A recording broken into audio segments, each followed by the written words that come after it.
Hi, I'm Odessa. Every Thanksgiving, my family finds new ways to remind me I don't belong at the table. Last year, they sat me near the kitchen door, said it was cozier for someone like me. This year, my sister laughed at my apron business in front of 30 people, called it cute, handmade, hobby level. They thought I was just the girl who stitched linen and kept quiet. But when dessert was served, my name was on the takeover notice of her company. They erased me from the family slides, cut me out of photos, cropped me from memory. Why would a family do that to one of their own? The smell hit me the moment I stepped through the front door. Roasted turkey, brown sugar yams, and that sharp, tangy punch of cranberry sauce Mom always made too tart. It should have meant warmth. It should have meant home. But for me, it always smelled like judgment. I hadn't been back for Thanksgiving in 3 years. Not since I stopped explaining myself. Not since I realized silence was often more effective than defending choices no one in this house ever tried to understand. Mom called from the kitchen, her voice just as clipped and perfectly modulated as I remembered. "Odessa, you're early. Still running that shop of yours?" "It's a business," I replied, setting my overnight bag down near the door. "But yes." She didn't respond. I followed the scent trail into the dining room where everything gleamed. Silver polished, glasses rimmed with gold, name cards handwritten in Valora's perfect cursive. The room looked like a magazine spread, curated, expensive, unwelcoming. My eyes scanned the long mahogany table. I saw Valora's name right beside Mom's, flanked by 2 board members from her company, Arixa. My cousin Ryan, who managed to get a regional VP title after Dad pulled strings, had a seat. Even Aunt Lillian had a spot by the fireplace. Mine! I kept looking. Finally, I spotted it. Far end of the side table, folded index card. Dessert station was printed above my name. That seat, the one by the swinging door that servers used at restaurants, was my spot. Again. Before I could say anything, a kid piped up from across the room. "Why are you sitting with us?" Valora, arriving fashionably 10 minutes late, in a cream pantsuit and heels that never touched mud, turned with that air of amused condescension she'd mastered since high school. "She likes the cozy corner," she said, her tone sugar-coated with superiority. "That's more her style, right?" Everyone chuckled. I gave a tight-lipped smile and took my seat. I folded my napkins slowly, carefully, as if it were the only thing I could still control. We moved to appetizers. The conversation danced around investment trends and who got their kid into which ivy. I nodded, I sipped, and I listened. Then it happened. Aunt Lillian unwrapped a gift, the kind Valora always orchestrated for family-themed holidays. Except this one was mine. It was an apron, one of mine, cream linen with hand-stitched edging and a simple loomline logo on the pocket. She held it up. "Odessa made this for me." Polite clapping followed. Not enthusiasm, more like condescension in unison. Valora reached across the table to touch the fabric. "You made this?" she asked, the shock in her voice more theatrical than genuine. "It's adorable. You should totally sell it at, like, a farmer's market or something." Someone chuckled. Then she passed the apron to one of her assistants. Yes, she brought 2 this year, and added with a smirk, "Here, you can use this to handle the turkey grease. Just try not to ruin the embroidery." I felt the heat climb into my cheeks, but I didn't flinch. I've had practice. I lifted my wine glass instead, letting the stem settle between my fingers. I gave her a small nod, pretending I was amused too. In my mind, I wasn't at that table. I was back in my studio, overseeing this season's production batch. I was at our shipping facility in Boise, talking to logistics partners. I was running a 42-location national brand under their noses, and they still thought I was tying bows in my kitchen. I didn't need their validation anymore. I tapped my finger against the base of the glass once. Then again. Each tap, a headline. Each sip, a reminder that I wasn't here to be seen. I was here to watch them not see me. The rest of dinner blurred. I nodded when necessary, smiled when required. I tucked away each insult, like old receipts, knowing someday they'd be worth something. As the plates were cleared and the room shifted toward dessert, Valora leaned in. "We should get you a booth at the craft fair next year," she said, loud enough for nearby guests to hear. "You'd be such a hit." I met her eyes for just a moment, just long enough. "I'll think about it," I said. What I didn't say was that I'd already outgrown every table they'd ever offered me a seat at. The sound of silverware against porcelain had dulled, replaced by the clinking of wine glasses and murmurs of anticipation. Every Thanksgiving, right before dessert, Mom insisted on showing the Family Honors slideshow, a tradition she said reminded us where we come from and who we're becoming. I already knew where I came from, and I was very clear on where I wasn't invited to go. I stood near the French doors, letting the cool air seeping through the glass calm me while I sipped the last of my Merlot. My name wouldn't be in the slideshow, or, if it was, it would be misspelled, just like it was in the Christmas cards, or the family newsletter from last year, where I was simply Valora's sister who makes custom aprons. The lights dimmed. Everyone shifted toward the big screen mounted on the far wall, nestled between antique sconces and Mom's collection of crystal dishes. Valora adjusted her seat up front, her face already glowing under the projector's light. The first slides were predictable. Valora at a conference in Miami. Valora on the cover of a local business magazine. A cousin's law school graduation. Then came the slide that made me pause. There I was. Or rather, someone who could have been me. Blurred in the background of a group photo taken at a holiday pop-up market years ago. The name below the image didn't say Odessa Jane. It read, Joanna L. The caption beneath it read, Independent Etsy Maker, Community Vendor. A laugh started somewhere to the left. I couldn't tell if it was mocking or just amused confusion. It didn't matter. No one corrected it. No one turned to say, wait, isn't that Odessa's company? The slide disappeared as fast as it came, swallowed whole by the next photo, Valora shaking hands with a senator. I didn't move. I just stared at the now blank wall. After the slideshow ended and the room lit back up, I made my way toward the drink station, pretending I needed a refill. I passed Valora, who was chatting with a real estate investor Mom hoped she'd marry one day. That wasn't even my name, I said quietly, not stopping. Valora smiled, barely turning her head. Oh, that. It was just a little mix-up. Don't make it a thing. Everyone knows who you are, right?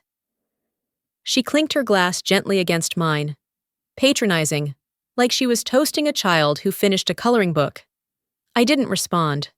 I walked out to the back patio, needing air. From behind the sliding door, laughter carried, light and rhythmic, like music I had never been invited to dance to. I leaned on the railing, looking out at the neighbor's yard, now cast in shadows by the setting sun. My thoughts turned back, uninvited but persistent, to other moments just like this. When I graduated early, they forgot to print my name in the program. When my company opened its 5th distribution center, no one called. When I mailed Mom a sample of our first big wholesale run, she sent back a text. Lovely! What's this for? I used to think those were accidents, but accidents don't repeat themselves. They don't form a pattern. They don't get projected on a wall in a room full of people you grew up with, and no one flinches. The worst kind of silence isn't the absence of noise. It's when no one bothers to correct a lie about you. From inside, the hum of conversation rose again. Issa, ever the shadow and shield, stepped onto the patio with a quiet step. Your name? She asked, lifting an eyebrow. Joanna L., I replied, deadpan. She scoffed softly. How original. I think it's cute, mysterious, like a ghost who sells aprons. Her smile was brief but real. Then her tone shifted. They know. They just don't care. I know, I said. We stood there for another few minutes before heading back in. Plates were being cleared. Dessert was rolling out. Pecan pie, pumpkin pie, the works. Mom stood up, glass in hand. "I'd like to toast," she began, "to those in the family who have truly built something this year. Legacies that inspire, that elevate the family name." Valora raised her glass, already basking in the light that hadn't dimmed since she arrived. That was when someone near the back muttered just loud enough for the room to hear, "Didn't Odessa try to pitch Aprons on Shark Tank once?" And just like that, they weren't finished humiliating me yet. Valora raised her glass like she was accepting an award. "Here's to real builders," she said, loud and rehearsed. "To those who create lasting legacies, not just little hobbies." A few guests clapped. Others followed, more out of habit than belief. Then it came. "Didn't Odessa try to pitch Aprons on Shark Tank once?" My cousin Brad, always the mouthpiece for everyone's passive-aggressive jabs, blurted it out as he reached for a second slice of pie. Laughter followed. Not loud, but just enough to sting. I stood still, my back straight, fork halfway to my mouth. Isa, seated across from me, glanced up. No words passed between us, but I saw the tension tighten at the corner of her jaw. That moment, those 12 words, brought back more than I'd like to admit. I remember walking onto that soundstage in LA, my palms slick under the hot lights, my pitch polished to the syllable. I offered equity in Loomline, pre-revenue but fully prepped. They loved the product. They hated my terms. I wouldn't hand over control, not even for a check with 6 zeros. The episode aired. The public thought I was arrogant. My family thought I was foolish. Valora had texted me the next day. "Well, at least you looked pretty on camera." Now, as Brad chuckled into his whipped cream, the whole room accepted that moment as my defining one. Not for my courage, not for my boundaries, but as a punchline. I didn't speak. I smiled. That tight-lipped, skin-pulling, "let's pretend this is fine" smile I'd mastered since my teens. The evening rolled on. Conversation drifted elsewhere. I remained quiet. Then Bernice came over. My grandmother, 91, satin scarf tight around her neck, a faint scent of lavender trailing behind her. She placed her hand over mine. "Don't let it get to you, Valora." Pause. "I mean, Odessa." She looked away immediately, embarrassed. "Sorry, sweetheart, I'm tired." I laughed softly. "It's okay, Grandma." But it wasn't. Not really. Because when even your grandmother forgets who you are, confuses you with the daughter who's never had to explain herself, it hits differently. Not like a knife. Like an eraser. I stared at the chandelier as it shimmered above the table, each crystal glinting under artificial light, dazzling from afar, but sharp if touched bare-handed. I excused myself, walked toward the patio. The sliding door groaned as I opened it, the cool drizzle kissing my skin. Seattle always had this way of making everything feel gray. Weather, mood, memory. It fit too well tonight. I stood under the overhang, arms crossed, watching the reflections of the lights in the wet flagstones. It wasn't just tonight. It never had been. At my college graduation, Valora had been given the mic to speak on behalf of the family. I had more honors than she did, but she knew the dean. At Mom's birthday party last year, they handed out framed photos of family milestones. Mine was missing. And now, I was Joanna L. on a slide and Valora in Grandma's mouth. It hit me then. Not all wounds bleed. Some fade in silence, invisible, until you realize they've shaped you, molded your movements, your voice, your caution. You don't get cut out 3 times by accident. It becomes a system. Inside, I saw Isa approach. She didn't say anything, just walked beside me and handed me a folded cloth napkin. In one corner, the Loomline logo, stitched in gold. "I swiped it before dessert," she said, quiet. I pressed it into my palm, stared at the threading. My own name, finally visible. Not on a screen, not in a toast, but right here, in something real. "I wasn't the only one hiding something that night," I said, more to myself than to her. Isa raised an eyebrow. "Oh." I didn't answer. Not yet. There would be time for that. Candlelight had settled into every polished corner of the dining room. The chandelier's glow softened everyone's faces, except mine. I sat at the far end of the table, again, near the server's entryway. Behind me, the kitchen door creaked open and shut with the rhythm of a place I didn't belong. Mom had placed me next to the youngest cousins, and opposite the only empty seat, reserved for a guest who might drop in late. They never did. Valora was holding court, of course. With a crystal glass in one hand and stories of expansion in the other, she laughed loudly, commanding attention like it was a currency she'd earned. Her confidence was impressive, until you remembered what it cost others. As dessert was being plated, a man arrived late. He looked like he belonged at a yacht club more than a family table. Tailored navy suit, loafers that had never touched gravel. Valora lit up. "You made it," she said, kissing him on the cheek. "Everyone, this is Carter, a dear friend and mentor." He took the seat beside her, and after brief handshakes with the power circle around her, his eyes drifted down the table toward me. "And who's this?" he asked, smiling politely. "Oh," Valora replied, with a tone so light it could have floated out the window. "That's my little sister. She's into crafty stuff. Aprons, right?" I opened my mouth, then closed it again. Carter smiled. "Ah, the family Etsy queen. Every clan's got one." He didn't mean it cruelly, but the chuckle that followed from the table around him sliced just as deep. I nodded and returned to cutting my pecan pie, pretending I hadn't heard a thing. They moved on. Talk shifted to economic forecasts, labor costs, influencer deals. I listened. I always listened. Then came the moment that sealed the evening. One of Valora's interns, someone young enough to still be playing with their first business cards, pulled out their phone. "Have you all seen this meme?" "Hilarious! Someone made a mock brand out of those sad little handmade shops. Look, Loom and Gloom instead of Loomline. Get it?" He passed the phone around. The image showed a parody logo. My font, my stitching style, even the beige and gold palette I had fought to protect from cheap imitations. Except the name had been twisted into a joke. Loom and Gloom, complete with a crying apron. When it reached Valora, she laughed, loud.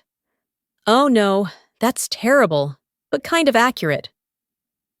My heart thumped so loudly, I wondered if the intern could hear it when he passed me the phone. I looked at the image. I looked at my sister. I handed the phone back without a word. Inside, I was making space, folding this moment, tucking it away alongside the others.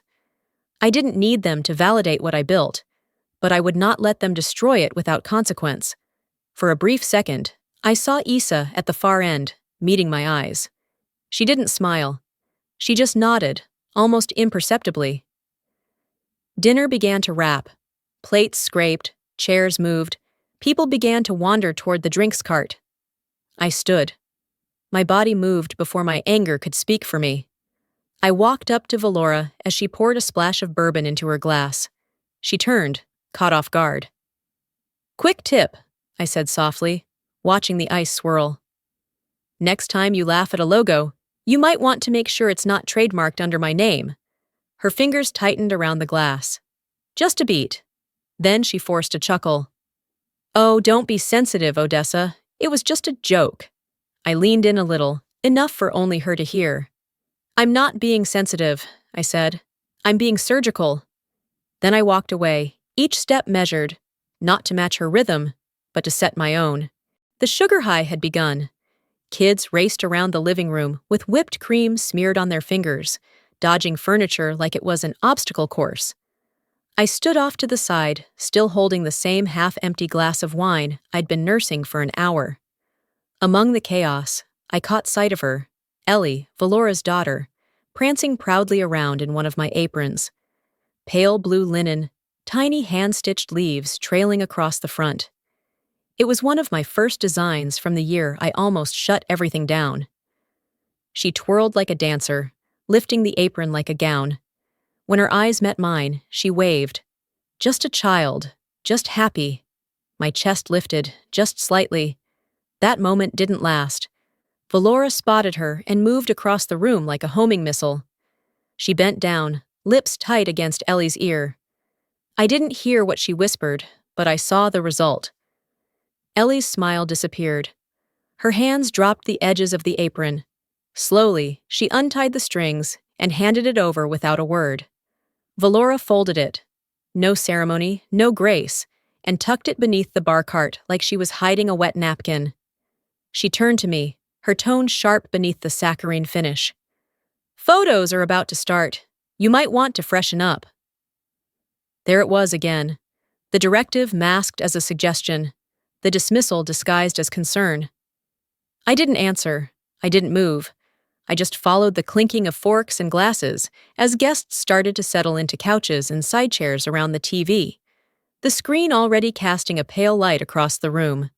"Replaying the slideshow for the late arrivals," Mom said cheerfully, as if this were all festive, unplanned. Some didn't get to see our family's best moments. I stood behind a tall potted fern, half-shadowed, invisible. The slides rolled, familiar frames. Valora speaking at a summit. Cousin Andrew's wedding. A childhood shot of me and Valora riding bikes, which I hadn't seen in decades. Then came the one that made my stomach twist. A group photo at the first pop-up shop I ever ran. The one where Loomline began, with folding tables and duct-taped signs. I knew the shot. I had framed it in my studio. Except now, something was wrong. My figure, once standing proudly in the center, had been blurred. The others were clear, smiling, holding aprons I had made. But I was hazy, out of focus, faded into the background like a stranger who had photobombed. I stared, frozen. Issa's hand touched the small of my back. It stayed there, solid and grounding. No one said a word. The photo faded into the next, Valora shaking hands with a venture capitalist. Applause. I couldn't speak. Couldn't breathe quite right. Because this wasn't forgetting. It was rewriting. They didn't just fail to include me. They edited me out. I was being erased in real time, slide by slide. The rest of the room laughed at some joke on screen. I didn't hear it. My mind was already gone, spiraling backward. Tonight spent in a windowless rental studio, sewing under flickering light. To the tiny heater that barely worked, the calluses on my fingers from cutting fabric, the first time I sold 10 aprons in a day and thought maybe, just maybe, I wasn't insane. They weren't there for that, not a single one. Not when I missed Christmas to hit a shipping deadline.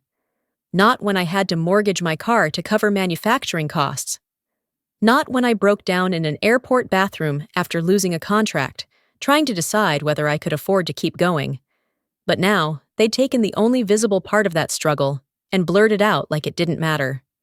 I reached for my phone, pulled up the secure dashboard. Issa leaned in. "How close are we?" 95%, I whispered. She nodded once. That was enough. Let them erase me from a slideshow.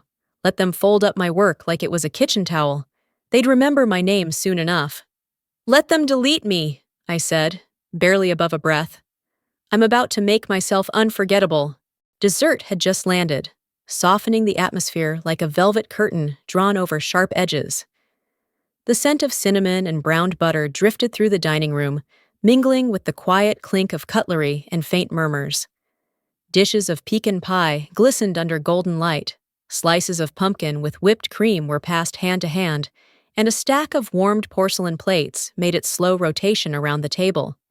Valora was in the middle of one of her crowd-pleasing monologues, espresso in hand, her laughter bright and brittle as she detailed Arixa's recent retail expansion into Phoenix. Carter nodded along, ever the attentive listener. Her voice curled confidently through the room like smoke, filling up all the air, all the space. I sat across from Issa, who had been unusually quiet since the slideshow had replayed. Those curated family photos that excluded so many truths. But Issa didn't need to speak. Not anymore. When she met my gaze and gave the smallest nod, barely a tilt of her chin, I understood immediately. It was time. I didn't shift. I didn't flinch. I let my fork hover politely above a bite of pie as Valora's phone lit up beside her wine glass. She glanced down, recognition flickering across her face, and then, like reflex, she stood. "Sorry," she said with a rehearsed smile, her tone still casual. "This one I have to take." She stepped out into the hallway, trying to make it seem routine. Normal. But we all knew Valora didn't step away from the table unless it mattered. From where I sat, I couldn't catch every word, but her tone shifted fast, and loud enough for the silence at the table to begin thickening. "What do you mean the acquisition flipped?" Her voice cracked into sharpness. No, that's not even... Who signed off on that? Who let that happen?" Conversation dropped off like someone had pulled the plug. Forks hovered midair. Carter's hand froze near his glass. Even Mom paused, her spoon halfway to her mouth, eyes narrowing. Valora reap-speared moments later, her face pale, mouth tight, phone still clutched in her hand like it had betrayed her. Carter reached toward her in concern, but she brushed him off with a terse flick of her wrist. She was trying to recover, trying to stay composed, but her eyes gave her away. Before anyone could ask what had just happened, there was a knock at the door. Not the kind you expect during dessert. We all turned. The butler stepped out and returned moments later, followed by a tall man in a long black coat. In his hand, he carried a slim leather folder. It was my driver. I didn't stand. I didn't announce anything. I didn't so much as adjust my posture. Issa, still calm, rose from her chair with quiet grace. She crossed the room in measured steps, her heels soft against the tile, and accepted the folder from the driver with a nod. Then she walked back to the table and laid the folder neatly beside Valora's untouched dessert plate. Valora stared at it. Her voice cracked. "What is this?" Issa didn't respond. She didn't need to. Valora opened the folder. She blinked. The color left her face. Emblazoned at the top in gold foil, the Loomline logo. Beneath it, a full acquisition agreement, legal team signatures, final confirmation, transfer of majority stake in Arixa. Completed. Effective today. My signature, Issa's. All tidy. All irrevocable. Mom's spoon clattered onto her plate with a sharp ring that echoed through the silence. This time, it wasn't polite. It wasn't performative. It was real. Cold. Heavy. Valora turned slowly to look at me, as if seeing something she had never seen before. This isn't possible." I set my fork down finally. "It's not just possible," I said, meeting her eyes. "It's done." She stood abruptly, her chair scraping harshly against the floor. "This is some kind of stunt. A stunt, that's all it is." "No," I said quietly, but with precision. "It's not a stunt.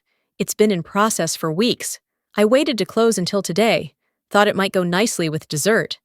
Carter's mouth was open slightly, caught between confusion and horror. Ramona's eyes darted between me and the folder, like she was trying to rewrite what she'd just seen. No one said anything. The weight of truth had taken the air out of the room. Valora's hands trembled slightly as she held the folder. "You blindsided me." I let that hang in the air a moment, then replied, "No, you blinded yourself." I stood slowly, smoothing my napkin with deliberate care and placing it back on the table like the closing move of a well-played game. "For those wondering," I said, my voice level, "I didn't come here to embarrass anyone. Humiliation has always been your tradition, not mine." I glanced around the room. At the faces who'd spent years pretending silence was civility. At those who watched my erasure like it was entertainment. At those who sat quiet while power passed over me like I wasn't even there. "I came here to eat pie," I said, "and to close a chapter." And with that, I walked. Not rushed, not triumphant, not bitter, just done. I didn't look back. Some endings don't need a door slammed, just a door closed, quietly, completely, and on your own terms. I hadn't made it halfway to the front door when I felt the air shift behind me. It wasn't just whispers now. It was movement. Valora's voice, sharper than usual, came from somewhere near the hallway. "Isa, we need to talk. Now!" she snapped. Her stilettos clicked against the floor with the urgency of someone trying to hold on to the last piece of ground beneath them. I paused near the foyer. A few stragglers were still sipping their wine, pretending not to watch the tension unravel like ribbon too tightly wound. Isa stood at the edge of the room, scrolling through her phone. She looked up and gave me a quiet nod. That's when Carter, Valora's friend, maybe something more, maybe something with paperwork involved, let out a sharp, half-suppressed laugh. He turned his phone around to show someone next to him, shaking his head. I didn't need to ask what it was. Isa walked over to me, holding her phone low. "They tried to get ahead of it," she murmured. The screen lit up with a meme, my brand's logo, distorted and pasted over a cartoonish apron. Above it, "Built for hobbyists, branded like it's Harvard." Posted 3 hours ago by one of Valora's own board advisors. The post was already taken down, but the internet doesn't forget. Screenshots were spreading like wildfire. My hands stayed at my sides, but my mind had already pulled the ripcord. "They wanted to frame me as a joke before I ever entered the room," I said. Isa didn't reply. She didn't need to. I turned and walked calmly back into the dining area. Valora stood near the fireplace, Carter now at her side like a bodyguard who had read too many tabloids. She looked over as I approached, her expression tight, defensive. "You wanted to frame me as small," I said. My voice wasn't loud, but the room quieted anyway. "Now you get to see the full size of what I built." I gestured to Isa. "Would you mind bringing the transition packet?" Isa disappeared for a moment, then returned with a navy envelope. She handed it to me, and I passed it across the table, setting it in front of Valora. She didn't touch it. "What is this?" she asked, not even trying to mask the suspicion. "Re-entry guidelines for Arixa executive advisors," I said. "Inside, you'll find your options moving forward." Valora opened the folder like it might bite her. Her eyes scanned the contents. Her lips parted, then closed, then parted again. "You're asking me to reapply for my own job?" "No," I replied, meeting her gaze. "I'm giving you the opportunity to earn it." I let the silence hang long enough for the family to squirm in their seats. Valora slammed the folder shut. "You think you're better than me now?" I tilted my head. "I don't think anything about you. I just stopped letting you define me." Mom stood then, finally, Ramona, who'd watched this all play out with practiced neutrality, the way she watched boardroom arguments at fundraisers. "Girls, enough," she said. "This isn't the time." "With respect," I replied. "You've had decades to choose the time. I'll take mine now." Valora looked ready to charge, to throw whatever pride she had left across the room, but Carter touched her elbow. That was enough to hold her in place. I exhaled through my nose, steady, calm. Then I left. Not in a huff, not in defeat. I simply turned, walked through the hallway, and stepped into the cold air that smelled of rain and pine. Isa followed a few seconds later, her heels softer now. "They've already started leaking it to the press," she said, her voice even. "A few back channels. Spin control." I nodded, pulling my coat tighter. "Let them. I've been underestimated longer than they've been in business." The night wasn't over, but the balance had shifted, and just when I thought the storm had passed, the past came knocking. By the time the last of the pie plates were cleared and the coffee cooled in half-full cups, most of the crowd had gone quiet or gone home. Only the ones who couldn't look away, or couldn't bear to leave while the ground was still shaking, remained. The living room lights had been dimmed to something softer, but the tension hadn't faded with the wattage. I stood near the fireplace, arms loosely crossed, the weight in my chest finally shifting into something solid. Valora sat stiffly on the couch, eyes darting to her phone, to Carter, to the envelope Isa had handed her earlier. The family room, once a polished theater of curated conversations and polite competition, now echoed with the sound of people realizing their parts in the show were being rewritten. A pair of leather soles clicked against the hardwood. I turned. He was taller than I remembered, dressed sharper too, but I knew the walk, knew the deliberate calm of someone who'd once eaten disappointment and chosen dignity instead. He stopped just behind Issa, then stepped forward. Valora's face drained of all remaining color. "Matthew?" she said, voice brittle. He nodded once. "Didn't expect to see you here," he said simply, before turning to me. "Odessa." "Matthew recently joined Loomline as our VP of Operations," Issa said smoothly, as if she were announcing the next speaker at a board meeting. Valora's throat worked. "You left Arixa." He didn't smile. "I left when I realized talent wasn't the currency over there. Loyalty mattered more than leadership." I didn't look at Ramona, but I heard her breath catch. Valora glanced at our mother, waiting for a rescue that didn't come. The illusion she'd wrapped herself in for years, polished, airtight, reinforced with handshakes and magazine features, was unraveling in real time, and no one moved to sew it back together. I reached into my coat pocket and pulled out one more folder. Smaller, embossed, labeled simply, Transition Summary. "I had this drafted last week," I said, laying it on the table in front of her. "It outlines your proposed role, advisory, symbolic, no voting power, unpaid." Carter shifted uncomfortably. Ramona looked away. Valora stared at the packet like it might bite. "You can decline," I added, tone steady. "Either way, I move forward. You pause." Her lip curled, just a little. "You planned all this?" I tilted my head. "You forced it." A few heartbeats passed in silence. Then she asked the question I think she'd been holding in since I walked through the door. "Why didn't you ever tell me what you were doing?"